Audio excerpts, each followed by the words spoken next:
Hey everybody. Um, let's see. It's Monday morning here. Actually, it's 12:30, so I don't know if morning is appropriate, but it's morning for me. I have a cup of oolong, and I am going to talk about some more calculus from the review. And I think I'm just going to cover the two optimization problems that were. So let me share my screen.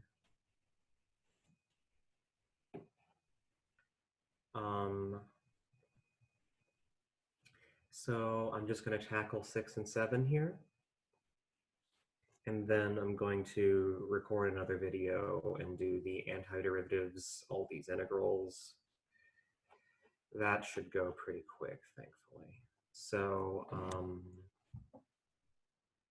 yeah, let's get started here. So maybe if I wish I knew how to move a tab to a new window in this browser, but I don't. So let's see.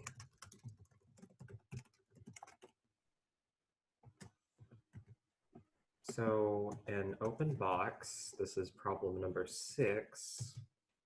In fact, let me put these under a different heading, say optimization problems, is to be constructed with a square base and, okay, that's the end of that sentence. The side material is made from a different material than the base.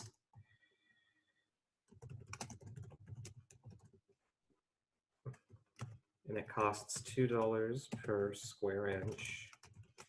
And the material for the base costs $5 per square inch. We have $100 to spend. What is the maximum volume we can construct? Okay. So the first and more difficult part of optimization problems is getting them into something that we can do calculus to. So setting it up is typically the harder part of the problem, in my opinion, because it requires a little bit of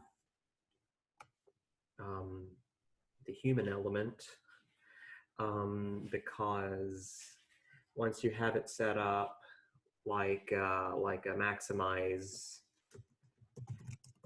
this function on this interval,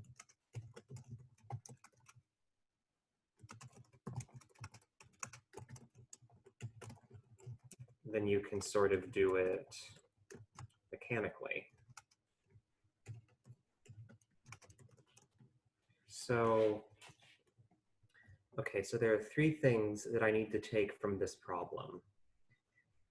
So I'm going to have a function to be maximized. This is traditionally called my objective function.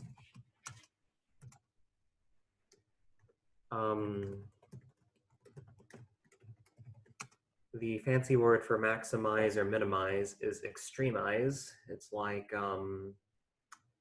extrema for maxima or minima. So, and the function that we're doing this to is traditionally called an objective function.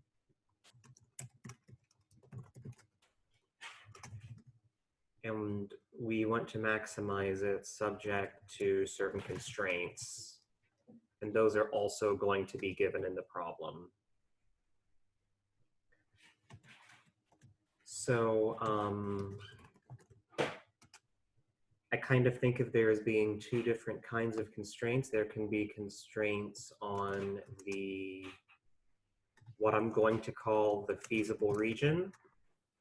So what that means is this function is going to depend on some variables. Typically, those variables are going to be correspondent to some actual quantities of things that exist in the actual world.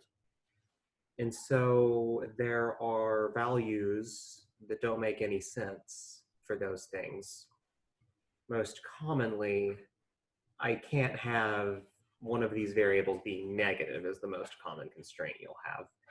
So like in this example, the things that I need to decide on is what dimensions give me the most volume for my money, right? And so it does not make any sense. So I should probably have a length, a width, and a height. If it's a square base, then the length and the width are going to be the same. But neither of those can be negative numbers, and it doesn't make a great deal of sense to allow them to be 0 either, but certainly 0 is the least they could be. So you want to end up with a closed interval, so typically you throw 0 in, but you cannot have something like a negative width. That doesn't make any sense in the context of a box, you know, so typically your variables are going to have to be positive. So that's one kind of constraint, a feasibility constraint.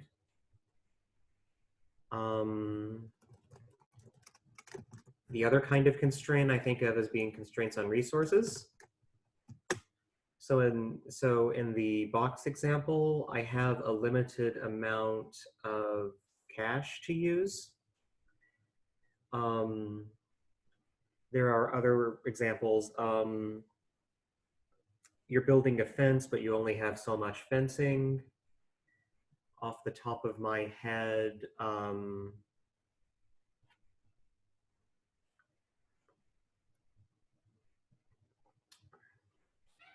so that's another kind of constraint that can pop up. That's something to look for.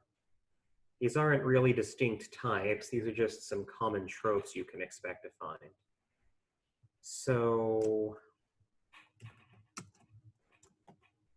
and so on. So if I were to scroll back up and find the optimization section, which I think is maybe in another document, then you would maybe see a problem that's a little bit like I have to choose two numbers and their product has to be thus and such, maximize their sum, or their sum has to be this, maximize their product. The first part of that would be another example of a constraint. So that's what we're kind of trying to pick out from these. And then the other thing I have to determine is, am I maximizing or minimizing this? And so I also have to take a verbal description of the quantity to be externized. In this case, it's volume. Sometimes it's area. Sometimes it's time. Cost is another common one.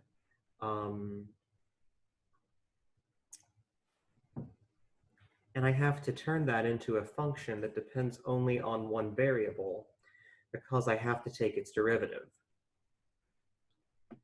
So let's talk about this problem. And I think if I work through an example, it will be a little bit clearer what's going on here. So we have to maximize the volume of this box, which is length times width times height. And since the box has a square base,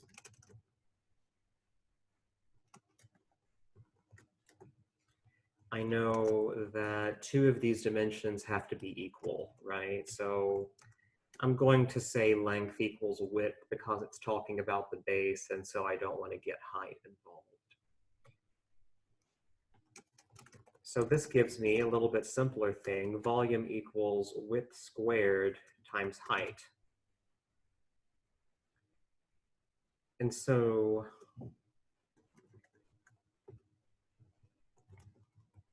subject to the constraints, if I can spell the words, subject to the constraint that, so let's maybe come at this a little bit more conceptually before we write out the math. So the area of the base, that's going to be in square inches times, let's see, times unit cost for base plus area of the sides times unit cost for the sides. And so let me also say total area here. That needs to be, so each of these terms here is a square inches, something that's measured in square inches, times, I guess, dollars per square inch. So that needs to be less than $100. I don't think it likes my dollar sign there. Let me escape it. There we go. All right. So, okay. So let me turn this into math then. The area of the base, that's easy. That's going to be W squared, the width of the base squared, right? And the unit cost, I'll actually say W squared square inches, and the unit cost is $5 per square inch. Area of each side is going to be, let's see, width times height.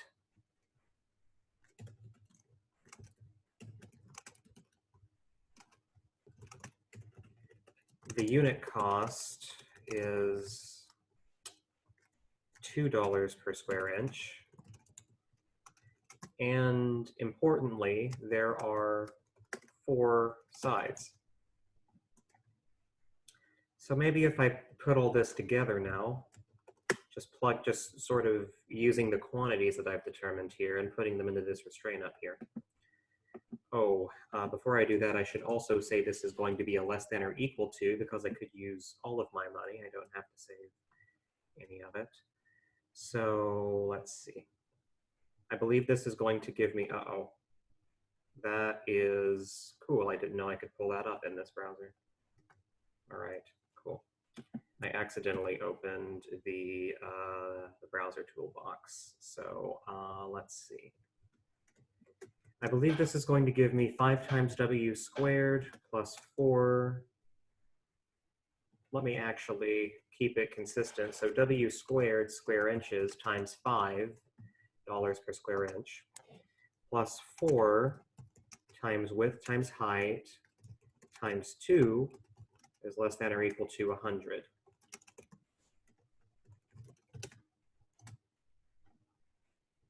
So if I clean this up a little bit,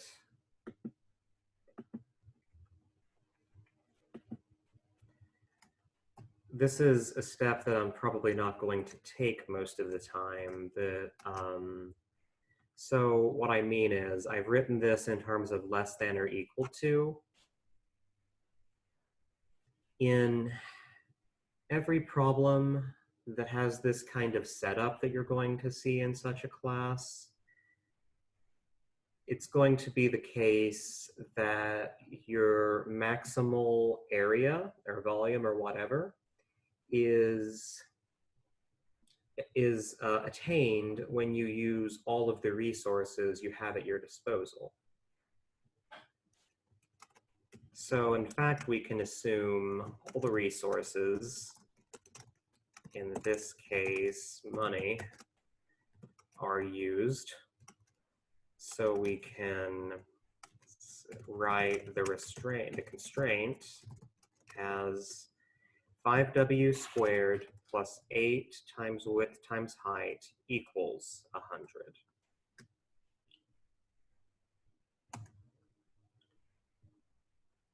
Yuck. Okay.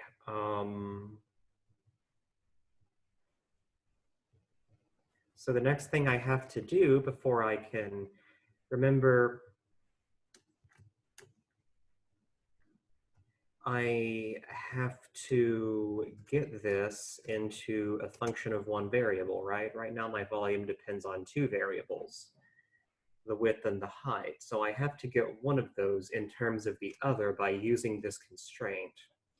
And that will give me something that I can hopefully take the derivative of. Okay? If I have more than one constraint, I'm going to want to do this sort of thing to all of them for the dependent variables. So what's really happening here?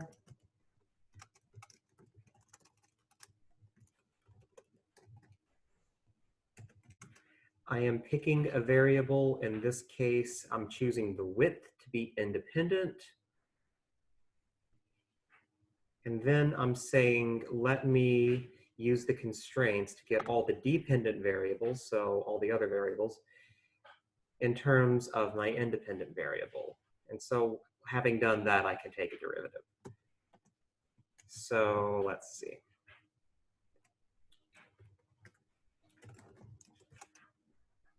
I have the option of solving for h, which is easy, or solving for w, which is going to be quadratic formula. I would prefer not to use the quadratic formula unless I have to, so I'm going to solve for h.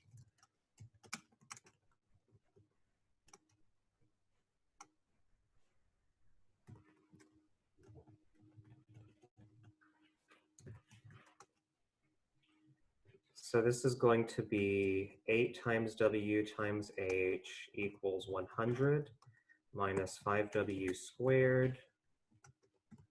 So if I divide the 8w across, that's going to give me h equals 100 over 8. I can cancel a 4.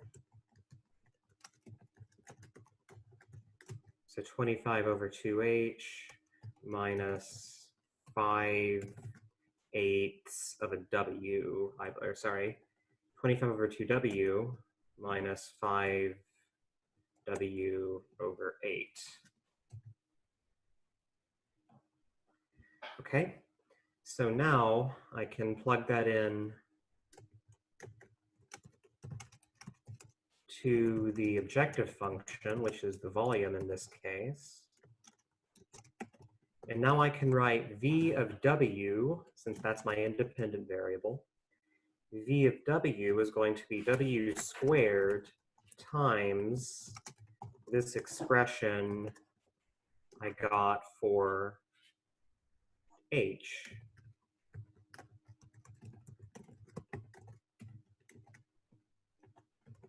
And does that fit all on one line? I forgot my right hand parentheses, I think. There we go. Good, good, good.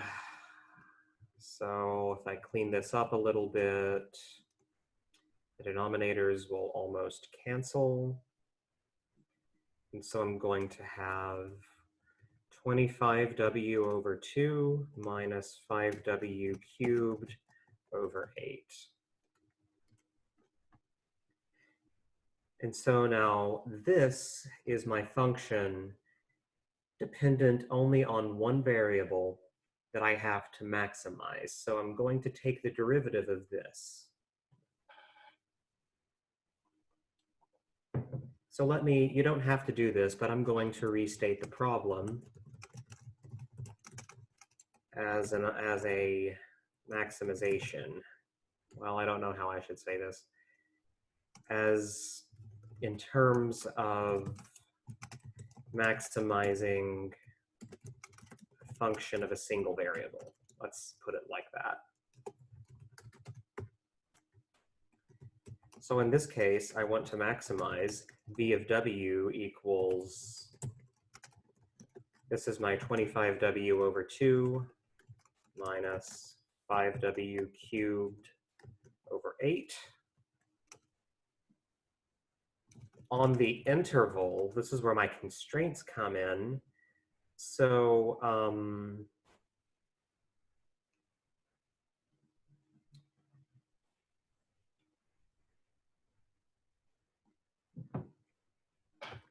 clearly, so I need to figure out which values make sense for W here.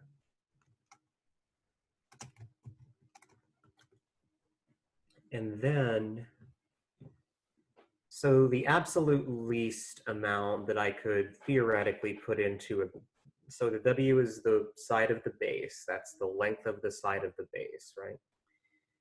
So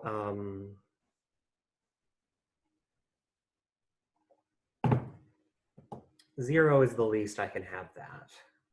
I think that's pretty obvious. Like, it can't be negative, right? Now, what's the most it could be?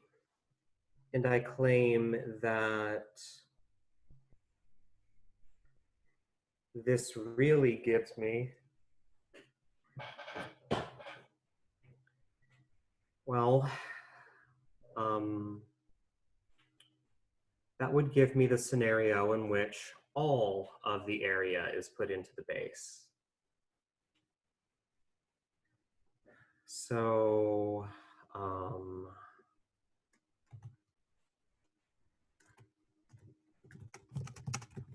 let's get the maximum value for W by, there's two ways you can do this. So I can set, if I go back up to my constraint here, I can say all of this is going into the base. So I can say 5W squared equals 100. And so that would imply that I'm using all of my material to make up the base. Or when I put all my area into the base, the height's going to be 0. So I can say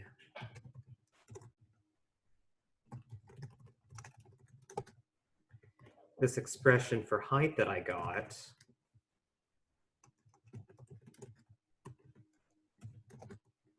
I can set that equal to 0, and that will give me the same value.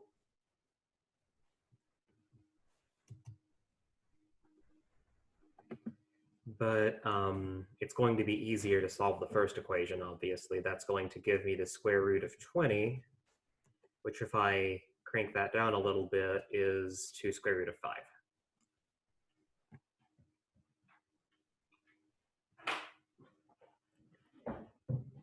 Okay. So now I can just do calculus. I'm good. So let's see. If I take the derivative here, that's going to give me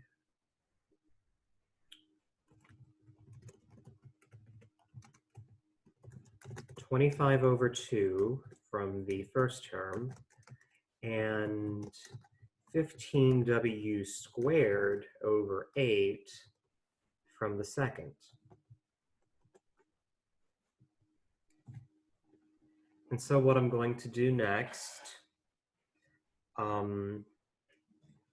what I should really be doing is finding all the critical points here, but I know that this function is continuous everywhere and differentiable everywhere because there's no problems here.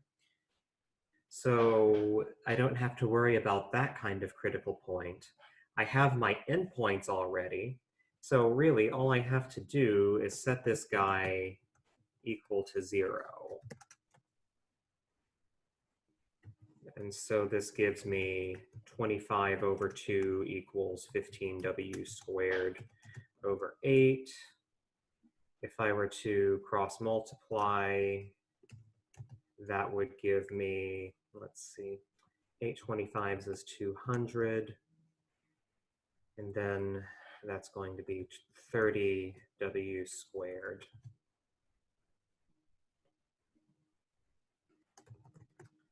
Okay, and so I believe this gives me W is going to be the positive square root of 20 over 3.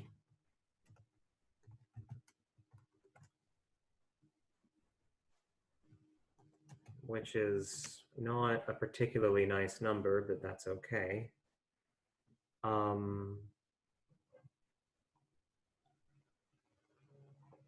Yeah, I don't want to sit and ponder that for too long. So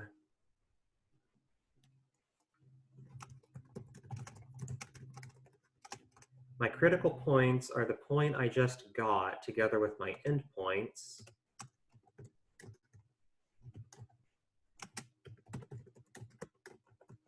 So I'm going to throw the 0 into square root of 5.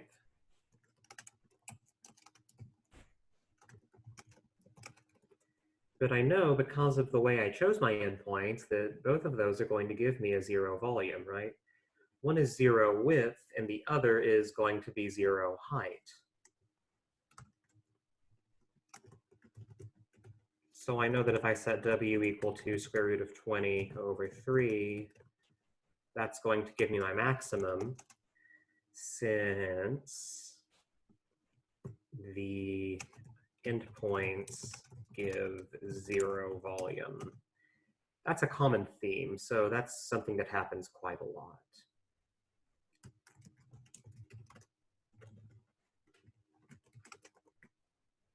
And so the last thing that I should really do here is say when w equals square root of 20 over 3, I don't know if I want to really wrangle with this right now, but I'll do it. So h equals, yuck, that's just bad. So let's see here. I have an expression for that, so I'm just going to use that. So this is 25 over 2 square root of 20 over 3 minus, oh, wait a second. No, I don't need the height. I just need to compute the volume, right? Good gosh. All right.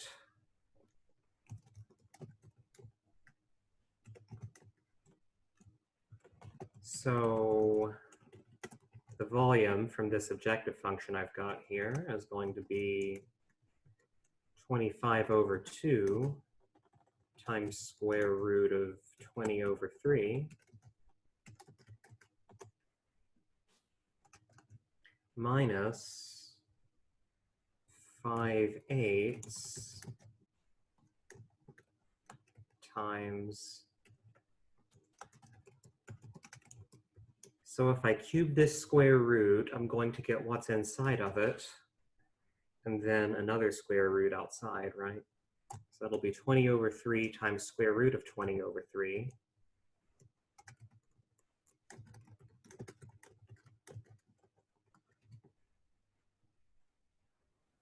That's tolerable, I suppose. So what's going on here? So that does work out, right? It does. So I've got 100 over, yeah, like over 24 here. In fact, I'm going to get some better cancellation because I think this is going to be, I'm going to have a 4 cancel in the second term.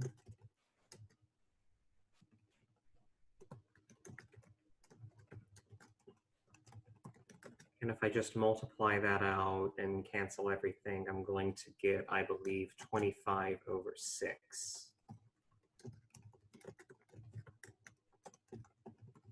And so I can do some quick math. That's going to give me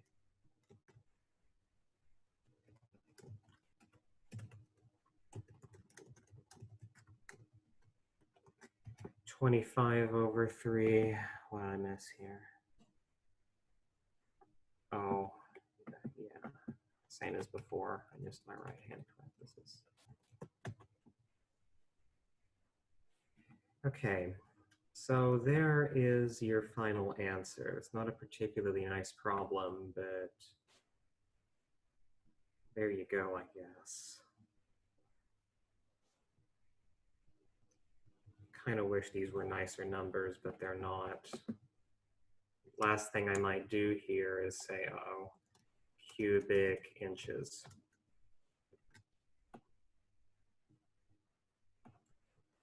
Okay.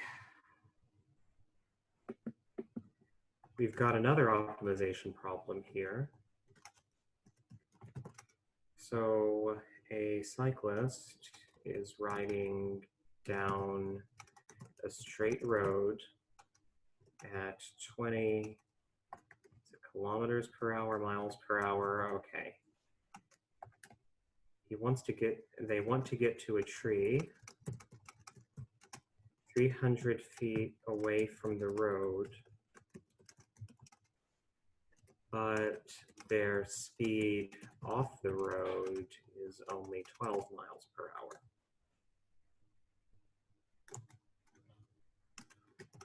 At what point should they leave the road to reach the tree in the shortest time? So I added the last part because it's kind of implied by the problem, but I wanted to state it explicitly. So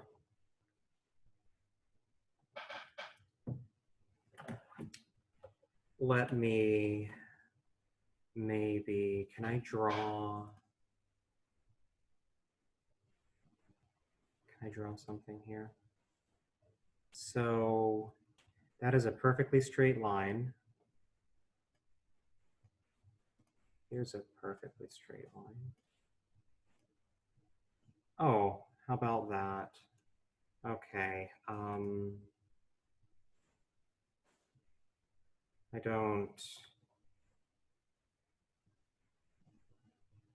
I don't know what I've done here.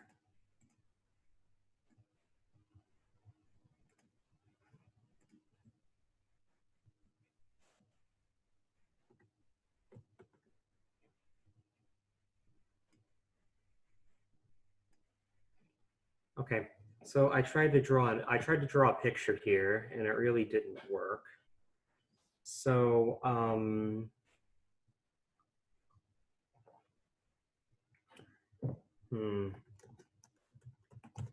let's use, I don't know, let's use Desmos and just draw something with lines. So let's see. Let me give you a straight line there. That's a straight up and down line. And so imagine now that I'm going down this path here, and I want to reach, let's say, this point here. So is there a way that I can mark a point? I really don't know. So, I mean, I guess I can be clever about it and say something like x minus 2 squared plus y minus 6, or x squared. I want x to be 0, I think. X to be x. I swear I have a degree. X plus 6 squared plus y squared equals 0, and that will mark the point 6, 0, which let's say this is where the tree is. And then, so at some point, I want to go off this road and go presumably in a straight line directly for this tree here. And so let's say that maybe, so I want a line that goes through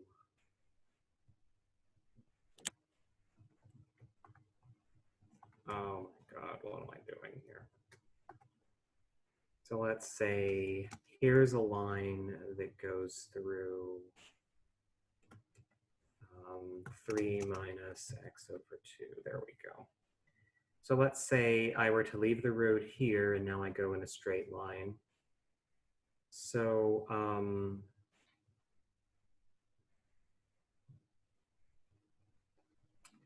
cover some distance on the road and I cover some distance off the road.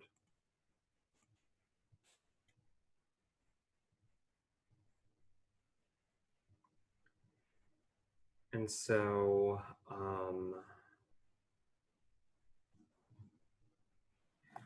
does this problem say where I start?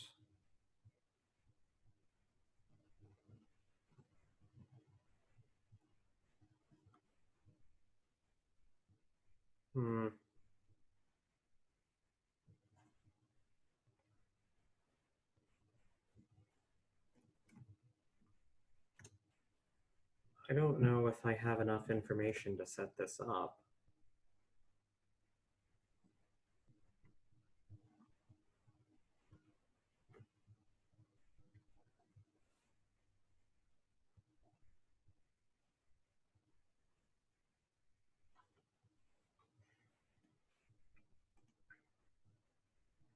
Okay. Well, let me give myself an initial x position, or sorry, an initial position here so that I have an actual distance to calculate, because I'm not really sure otherwise how. Yeah, because I'm not really sure otherwise how I have enough information to solve this problem. So let's say I'm up here. That would be 450 feet in this scale I've got here. This is 4 units, and that's 300. So 6 units would be 450. And so on the red, I can go at 20 miles an hour, but on the green, I can only go 12 miles per hour. So hopefully that's a sufficient picture. And so let's try to write down an objective function. So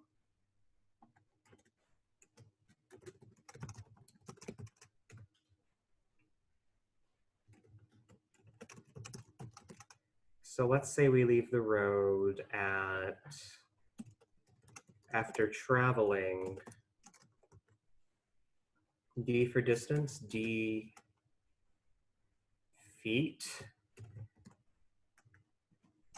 then the total distance we travel is D feet on the road plus, this is going to be a Pythagorean theorem kind of situation here, 300 squared plus 450 minus D squared square root.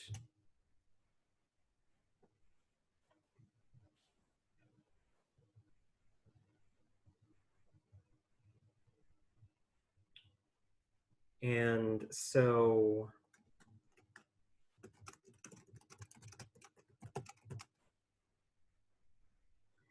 let me make this a little bit cleaner. Let me say feet per second, because then I'd have to convert miles per hour to feet per second, and I don't want to do that.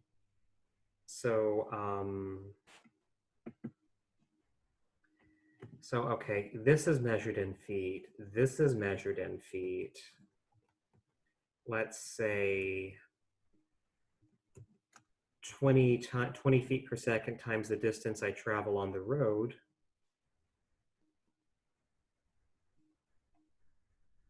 Oh, hold on a second. No, that's not right. I would need to divide, right? So I get something in seconds. So my distance over the speed gives me my time. So distance over 20, and that's in seconds, plus 1 over 12 times this square root here.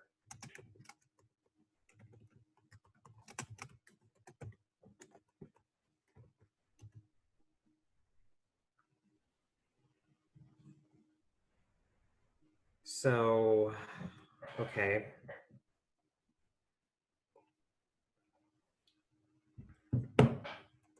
And now I need to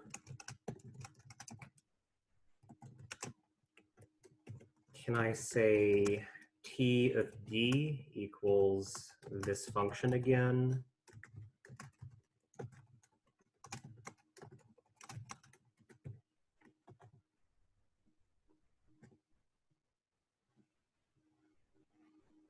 On the interval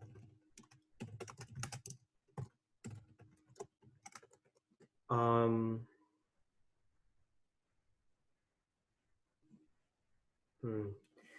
So I guess if you really want to get into the fine details of how this problem is stated, it would depend on how long the road is, but let's assume it stretches on infinitely in either direction.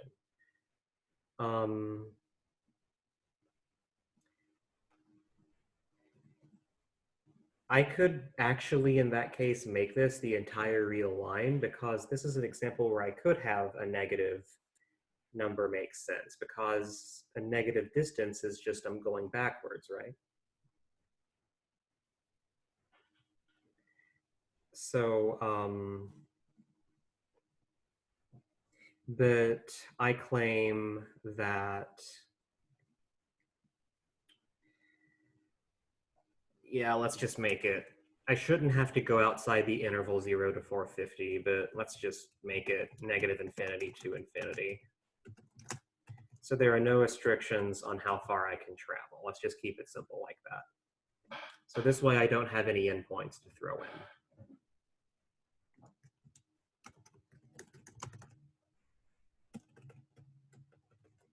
So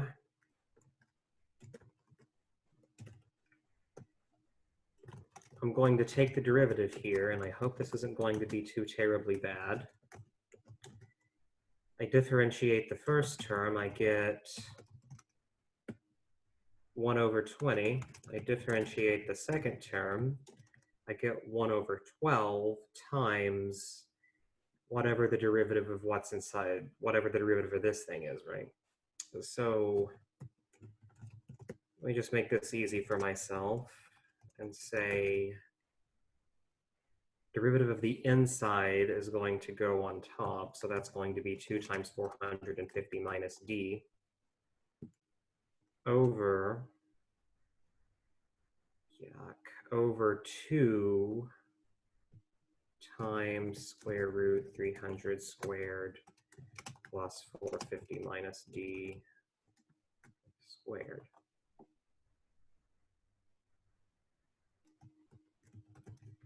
And now I have to set that equal to 0.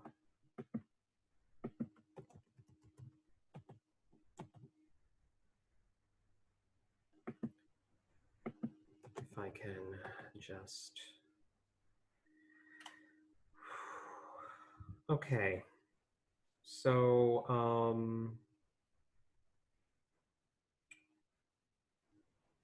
I don't like this very much, but probably the first thing I'm going to do here is bring one of these terms across.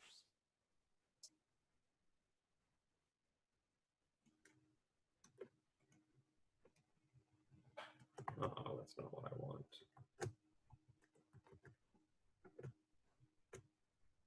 So I'm going to say this second term here with the square root and all the bad stuff equals negative 1 over 20. And so that's not the best, but now I can cross multiply, right? And so I'm going to get, oh God. Let me go ahead and cancel these 2's while I have the chance here.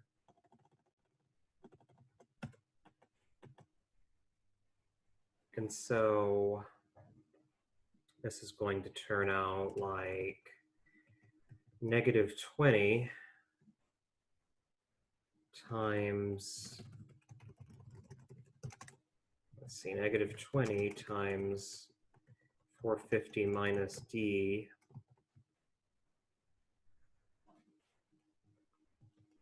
I don't need a display style anymore, do I? Because I'm cross multiplying, I'm killing the fractions.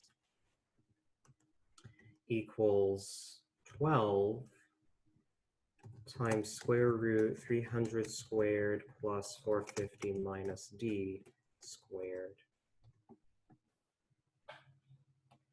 And now I think this is getting a little teensy bit nicer because now I can square these. So I didn't miss a minus sign anywhere, did I?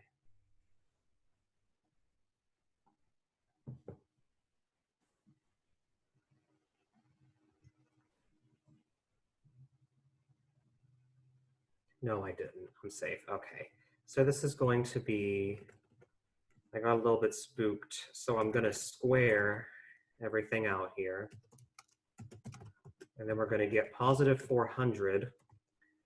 That's 20 squared minus 450 minus d squared equals 144 times 300 squared plus 450 minus d squared. And that's not my favorite thing to look at in the world, but it's going to come out okay, thankfully. Oh boy. So this is going to give me here, I'm going to have 400 minus 144, and I subtract that over. I'm going to get 256.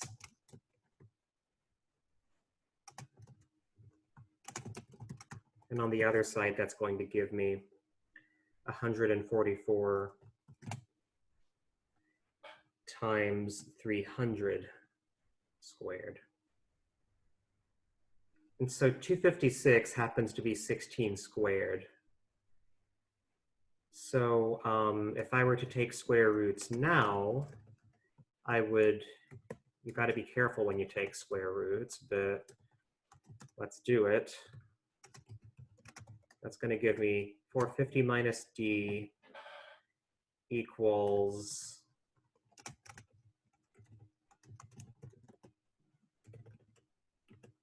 3/4 times 400, I believe, 300.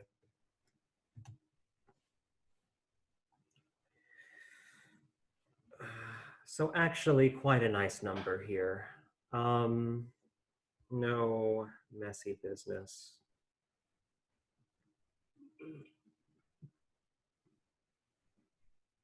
I suppose what I should really be doing here is putting a plus or minus here,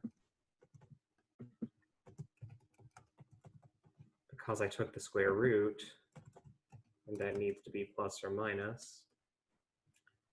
So that gives me d equals 450 plus or minus 75. Not 75, 225. So this gives me d equals 225, or d equals 675.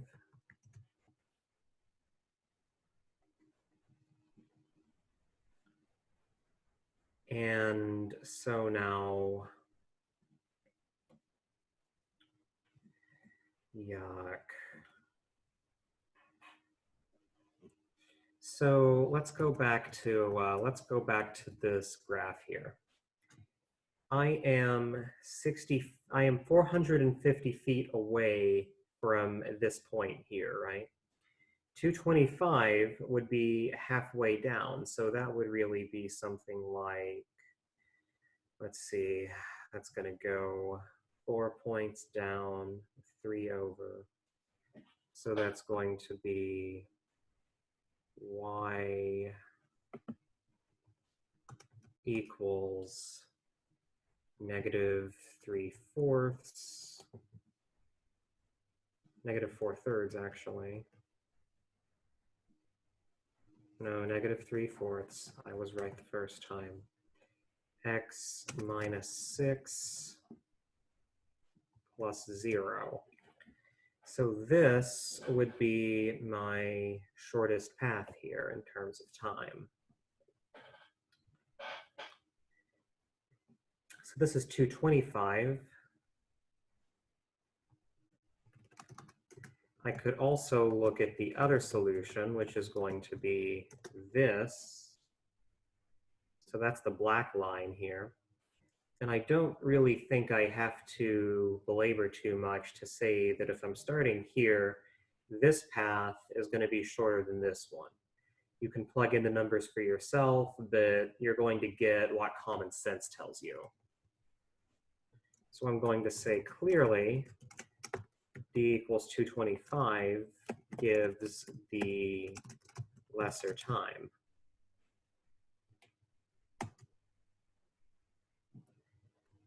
And so I believe there's another thing here that says something about at what angle do they leave the road? And that's pretty easy. So this is going to be, so let me turn this other line off and this one. So I've got a right triangle here, right? And I know two sides of this. I know that this distance to here is 225, which means that this distance to here, the point from, distance from here to here is 225. And so, yeah, this is 450 minus 225 is 225. And then this leg here is, of course, just 300, right? So I know that I've got, let's see here, my opposite side is 300, my adjacent side is 225. So this is going to be theta equals tangent of 300 over 225, which is tangent of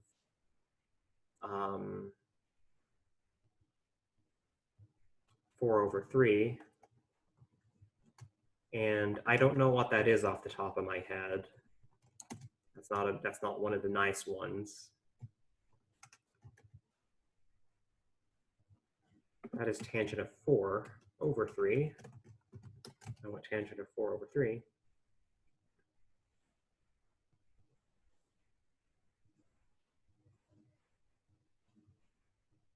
Oh, sorry, not tangent, arctangent. My bad. And then if I want this in degrees, I multiply it by 180 over pi. So that's going to be, it says radians, don't worry about that. We've converted it to degrees by multiplying by this factor here. That's going to be about 53.1 degrees. So I should have said arctan here. And that is about 53 degrees. Okay. And it also says, I think, work this problem if the tree is 500 feet away. And that's just doing this with a different number. The only thing that changes would be this number here. So I'll leave that as an exercise because I need to take a break. I'm getting kind of wasted here. So next video will be some indefinite integrals, and hopefully that'll be more straightforward. All right, bye-bye.